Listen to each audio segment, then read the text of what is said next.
Hi, I'm Mr. Q. I am starting my own YouTube channel. I was inspired by my sister, Army Bratchick. I'll put a link down to her YouTube channel as well. She just posted her first video, and this is my first video. I mean, I filmed other videos the last few days to put on the channel, but they were just book club and just a random one I did while my sister was around. But then I realized that if I'm going to do a YouTube channel, the first video should be kind of like me introducing myself. And to introduce myself, alright, so I'll give you the basics. So, I'm Mexican Puerto Rican. I am 24 years old. I'm an Aries. I am gay. I am an avid book lover, though I haven't read a book in like years that didn't have anything to do with college.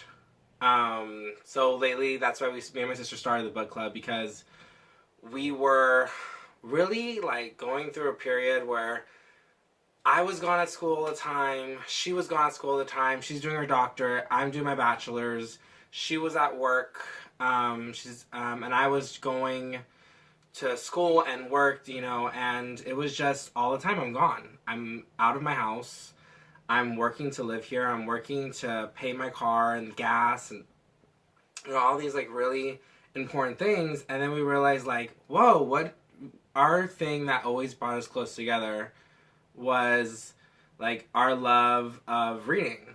I always was like talking about Harry Potter, and she was talking about like what's that sexy author's name? Oh, she's so amazing, Jackie Collins. And she passed away, but she's left such an amazing catalog of books to read, like the Lucky Santiago novels. Ooh, so good. But either way, we'd always talk about these things, always talk about like the new Harry Potter movies and what like when they like how they compare to the books, and then like we would talk about Gone Girl and always hearing about how it was a better book than a movie. Same thing with like what's that movie?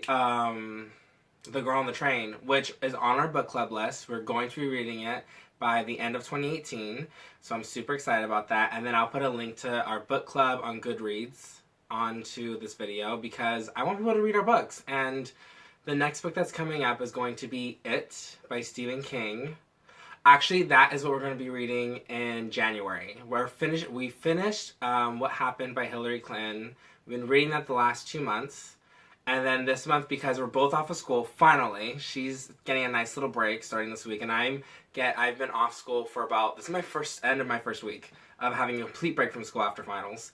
And I'm going to start reading The Help. But I'm actually reading my own books in between The Help, and it's just so much fun. I forgot, like, that's the reason I was excited for school, because I love knowledge that relates to me, and being a gay male, there's hardly any knowledge that relates to me. And I was supposed to talk about what I'm going to do on this channel, sorry. What I'm going to do on this channel is I'm going to talk about entertainment, I'm going to talk about, gay culture, what I know about it, what I want to know about it. I'm going to talk about my family, myself. I'm going to just... Oh, by the way, I'm not going to edit my videos. I have looked at people who have edited their videos. I have downloaded Adobe Premiere CC just to try it out. Holy crap, what a bullshit, exhausting... Oh my god, because there's like, I have so many ideas of what to add into videos. Like little pops and bings and like little sounds. Like I was trying to edit this video from our book club today, and I was trying to add like the song by Camila Cabello, that's Havana. Havana, Unana. And I love that thing, and I thought it would work so perfect in little sections of our book club video, and it's just not gonna happen.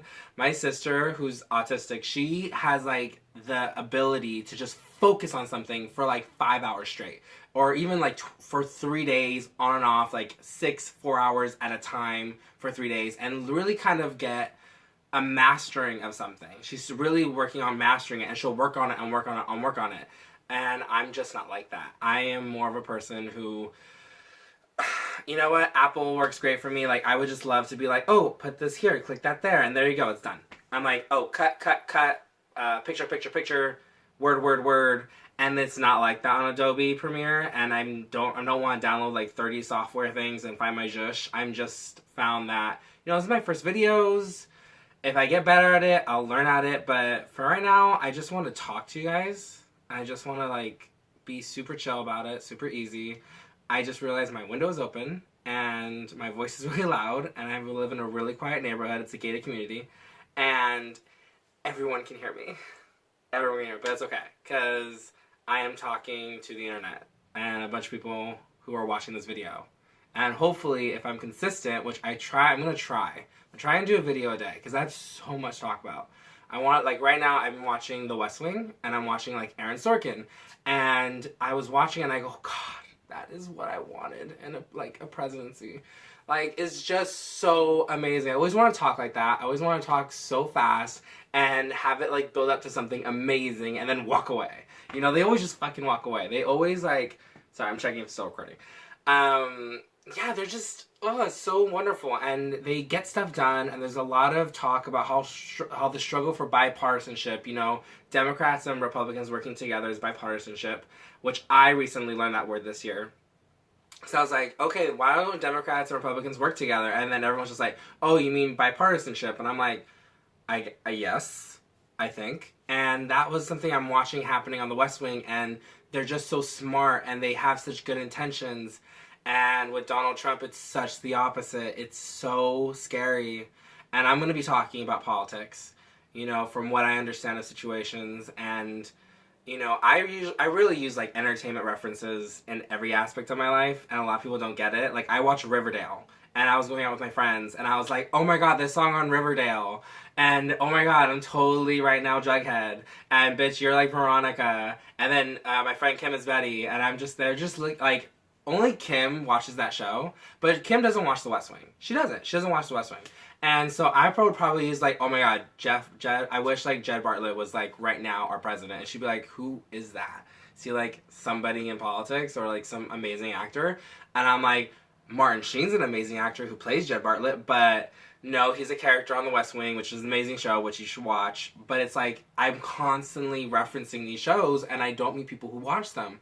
I watched, like, Alias 5 times, starring Jennifer Garner, and I'm like, I want to be Sydney Bristow in my life, and I wish there was a Michael Vaughn around me. And I would say that to some people, and they'd be like, what are you talking about? And I'm like, do you not understand? This was, like, the show that I loved completely by J.J. Abrams. Like, I didn't really enjoy Lost.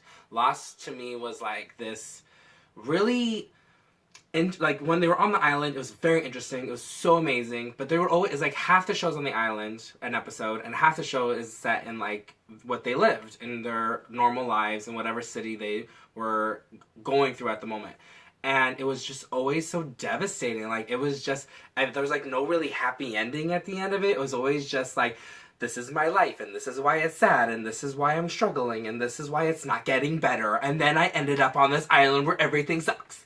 And I went, oh my god, this is not what I'm looking for. But on the island, things would actually have a small but quick resolution. And they would be happy endings. But in the past, it's like, this is why they're struggling, and this is the current struggle they're going through right now, and this is how they're going to fix it. But it was just not for me. It was so much maudlinness in those flashbacks, and in the present, it was just always so high-paced. I just was like, I couldn't really feel the heart. And then at the end of the series, you find out, like, oh, so the island is not real, it's purgatory, or I guess they lived out the rest of their lives on the island or not on the island, and they all meet up in the afterlife to move on together. And I'm like, okay, so it is a character-based show, but it was like, the characters weren't really connecting to me, but Alias, starring Jennifer Garner, Sydney Bristow, Michael Vaughn, her father... the tech guy, they all were such amazing characters, and I was so invested, and I loved when she was at home, being friends, and I loved when she was working out, and being a badass workout person, and I know I'm supposed to be looking at The Rock, and being like, oh my god, the body I always wanted, but I look at Sydney Bristow and her workouts, and I'm like, dang, why can't I just be as strong as Sydney Bristow? Like, honestly, I think because as a gay male, I look for minorities who overcome a lot and are strong in a way that people don't expect them to be strong. And I think that's why gay males, especially, a lot of us are not going like, oh my god, The Rock is like, I relate to him so much. Or we're not looking at Kevin Hart, I'm like, oh my god, I relate to you so much. I meet gays and we're like, oh my god, the struggle of Cardi B. Like, I get her. And then, or, who else? Like, Selena Gomez. Sadly, Selena Gomez, her medical issues, I've met, like, you know, I met mostly girls who just be like, she's just so strong to overcome. But then I met a couple gay guys, and they always love her, and they always talk about her, and we're all frustrated with Miley Cyrus because, you know, like, she took black culture and used it for profit, and then realized, like, okay, I guess not, like, long term this isn't gonna work, so she just ditched it and went back into, like, being a white country girl and singing these really, like, calming songs, and then singing me a song with Dolly Parton, which, by the way, there's only 2 good songs on that album she just released, which is one with Dolly Parton, who's amazing, Always and Forever is just classic, like, human being who just works really hard, talented, and cares about people. And then second is Malibu. Like, I love Malibu. Sadly, I could never get over Malibu. It was so catchy. I like my bops. Same thing with Taylor Swift. See, I'm just talking about entertainment. I go off on these tangents. But yeah, so just like Taylor Swift, I don't agree with Taylor Swift. I don't agree with the fact that she victimizes herself in the media a lot. And she's even referencing it now, like, in Reputation. Like, oh, my reputation is that I'm a snake. And I'm not. I'm a really good person. But you guys killed the old Taylor. And now this Taylor who's vengeful is here. And I'm kind of like, you're kind of doing it again, and you're trying to take ownership of it, and you're confusing people, which is like, is she not? Is she? But I see through it, and I really get that she's a really talented girl, and she writes about her breakups, but her songs are very pointed, and and trust me, if they were like the Miley Cyrus album, I didn't really like it, only like 2 songs. I listened to the Taylor Swift album, Reputation. I listened to it. I listened to it again. I've probably played that thing through 4 times, and it's full of bops. Like, I just jam. I'm just jamming to Taylor Swift, and I don't want to, but she's just bringing me in. Are you ready for it? Sadly, I am ready for that album. I was just playing it earlier today, and I was like, oh my god, who am I? Am I a person who, like, respects himself and is like, okay, I'm, like, so Team Beyonce and Team Kanye and Team Kim Kardashian, go minorities, the people of color, and oh, the skinny white girl is, like, going against us and not giving us what we need, and she's totally, like, hurting our, like, celebrities that are going through hard times. And she released the album the day Kanye West's mother died, which was so devastating. I was like, what I took from her releasing that was, there was 2 things. One, it could be an accident, but most likely I don't think it was. And 2, it was set on the day for her to show that his reputation that he's leaving behind, like, his mother would be ashamed of it. What he's doing to her, and how he's, like, slandering the media. And I don't think his mother would think that at all. I think his mother would be proud of it. I think his mother would actually be worried about some of his, like, you know, like any parent would. Like, he had kind of a mental break. He had to go into a hospital. You know, the medication he was on made him bloated. He has a really hard time relaxing in front of the public, which is amazing because his job as an artist is to present for the public and to create music that the public wants to hear, and it's always really good music. Like, there are moments where I don't like Kanye West, but, like, his artistry is so powerful. Like, I hear the song Fade, and I'm just dancing to it, and it brings me back. And then he married Kim Kardashian, and you can all say what you want about Kim Kardashian, but that girl is a business extraordinaire woman. She's amazing. She makes hundreds of millions of dollars, not just for herself, but she allows opportunities for her family to come through. And that's a fucking awesome businesswoman lady. And she is, across the board, someone who just cares. I couldn't believe how much this girl cares. Like, I've watched her show. I've been watching her show. And yes, I will say there were like 2 to 3 years where they were trying to figure out, on Keeping Up with the Kardashians, what do we tell about ourselves? We all got married on this show. Our marriages ended. We're trying to date. You know, and when they're dating, they really do call and live their lives with these men. And it's such a big part of their lives. And these men don't show up on the show anymore, which is, I'm not going to fight. I'm not going to say it's not a smart choice. It is a very smart choice. Their relationships are lasting. And I don't think if Kanye West was on the show, their relationship would have lasted through that horrifying ordeal in Paris where she got robbed. I don't think so.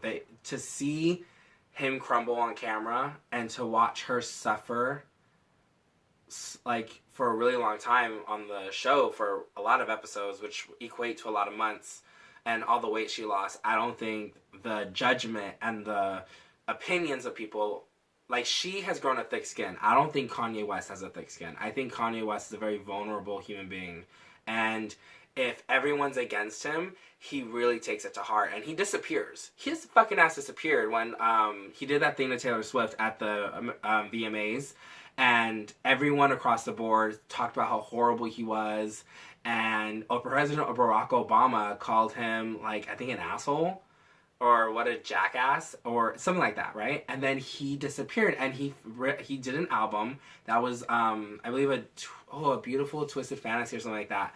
I remember because when he came back, he had, like, the song with Elton John, and Fergie was on it, and Rihanna. I'm pretty sure those were the artists, and there was, like, ton more on this one song. And I was like, whoa, he's coming back. But do we like him? But his songs have always just brought him back into the into the mainstream. Because it's so good. He's such a great artist.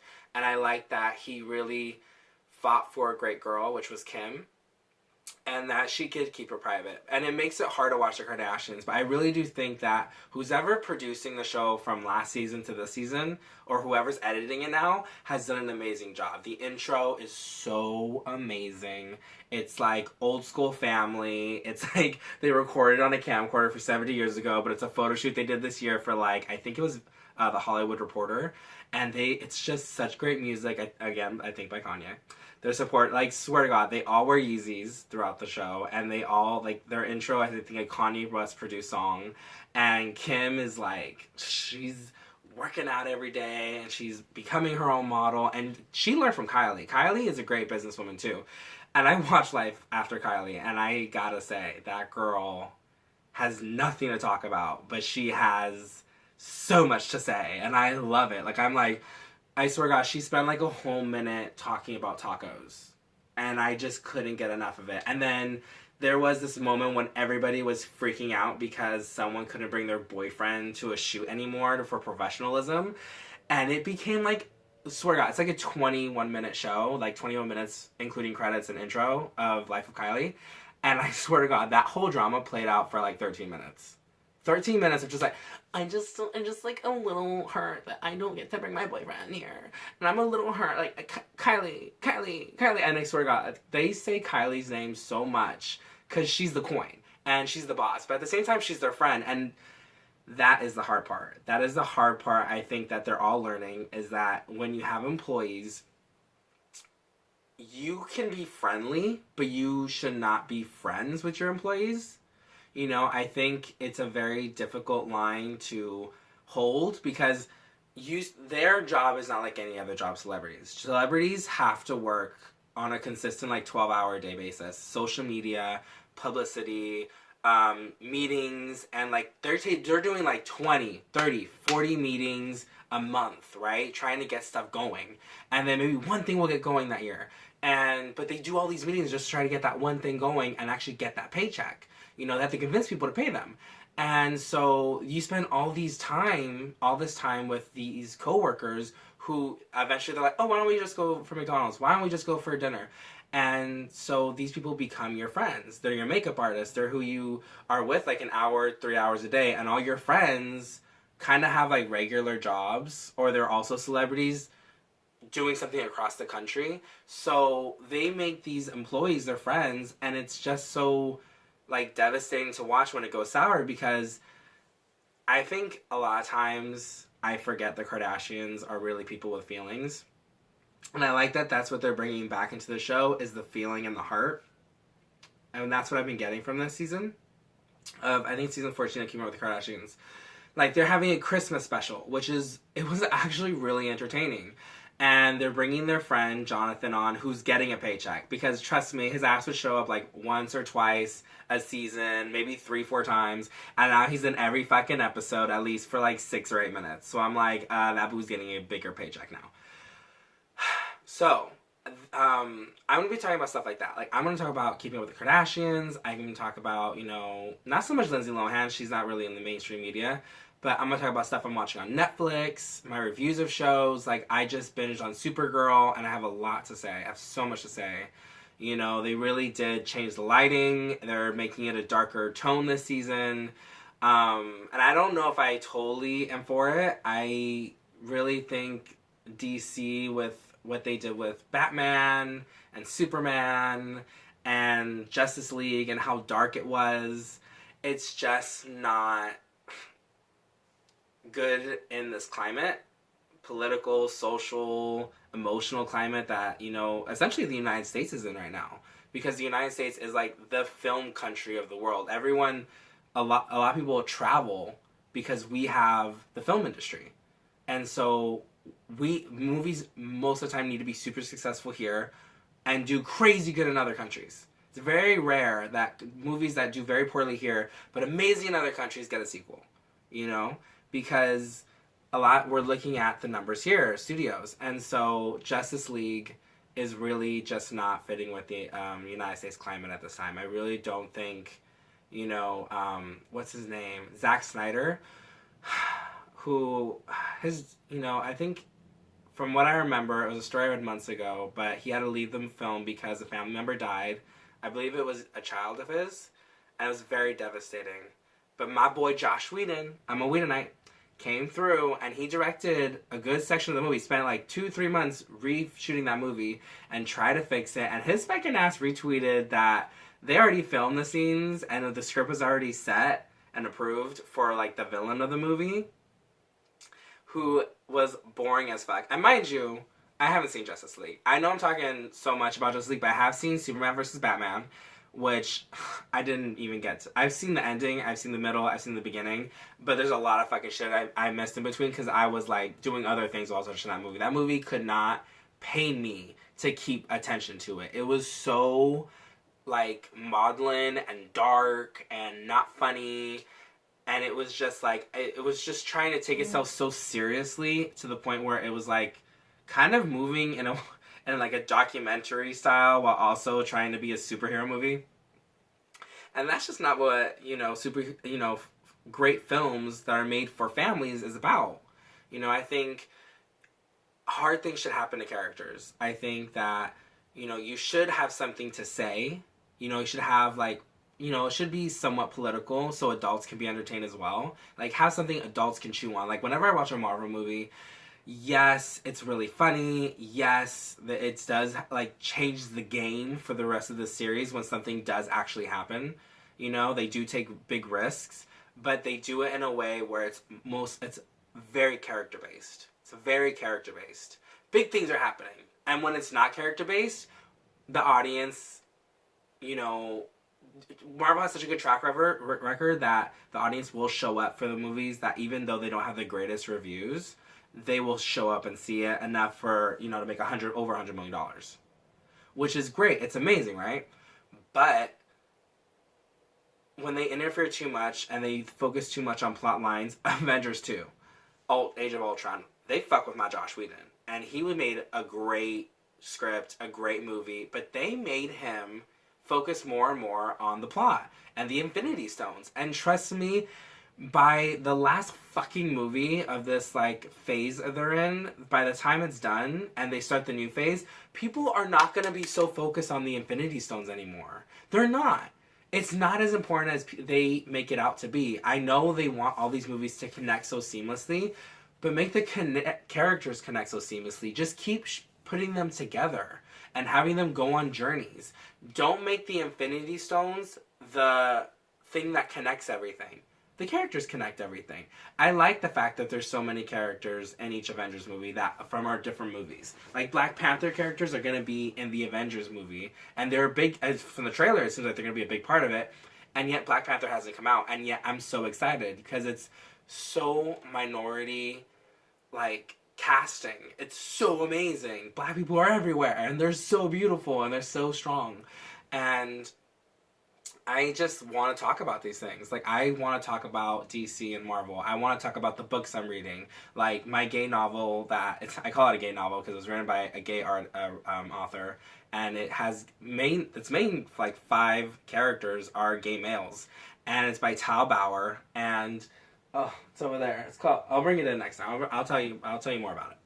But, so that's what I'm going to be talking about in this video, and I do go off on tangents, and I forget why I was supposed to be talking about, but it's just how I am, and I hope you guys enjoy it, and, alright, so this is today's video that I'm posting, and then tomorrow is going to be book club. And book club I filmed a few nights ago, which I think you guys are going to really enjoy. It's from my sister, Army Bratchick, and she's amazing. And I'm amazing. And I hope you guys are down to hear me talk about Marvel, DC, and the whole entertainment industry, because I love them. And hopefully one day, in like 20 years, I get enough money and I can actually like do something in the industry, like support like an author, or try and like get a book published, or, you know, I want to help others do good in the industry, like really artistic people. And that's what I think most people who are reviewers want to see. I feel like we're pointing out the negatives and the positives in movies, but in the end, we just want to remind people that great things should be the goal. Entertainment should be the goal. And different forms of entertainment should, you know, succeed in different ways. And when you're entering a field like comedy, be funny. Make people laugh. You know, shows like Transparent don't make me laugh. I don't watch Transparent. And yet it's like winning and being nominated for Best Comedy. And then stuff like Get Out is being nominated for Best Comedy and Golden Globes. And it makes no sense to me. But so when I review things, it's not because I just hate things and I just want them to go away. Although, actually no, I never want them to go away. I want people to take breaks, realize what they've done wrong, and do better the next time. I always want artists to do better the next time.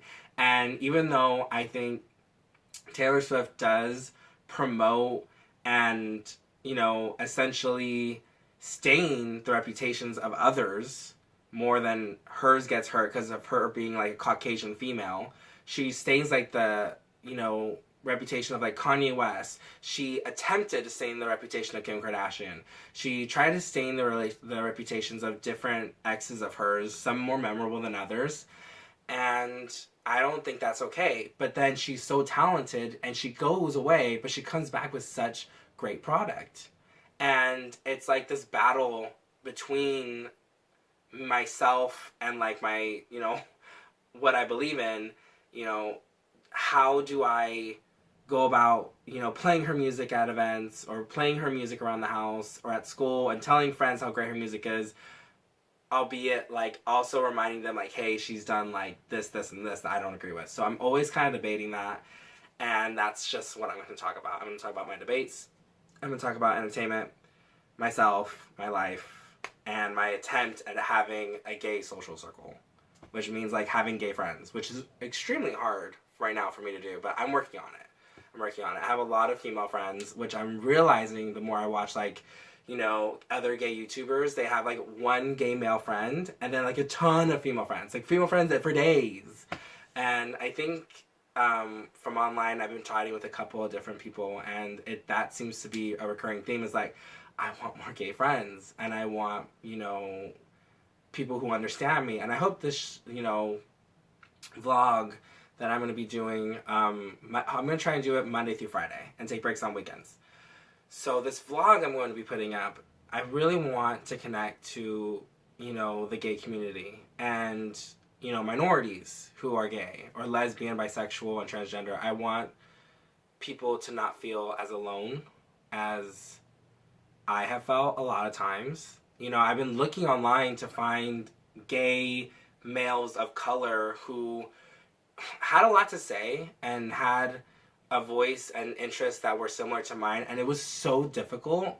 I mean, I found so many gay Caucasians, and I'm subscribing to them, and I love them, and I'm following them, and I'm gonna start commenting more, because I never thought comments were, you know, that important. And then I realized, like, oh no, the amount of comments you have shows, like, it brings up your video, so please comment and subscribe. And it like gets your voice out to others, which is what the ultimate goal I think of YouTube, Twitter, and Facebook, and even Tumblr is about. I go on Tumblr like I used to go on Tumblr every day. I have opinions on that, but yeah. So hopefully you guys enjoy this video, and thank you for watching.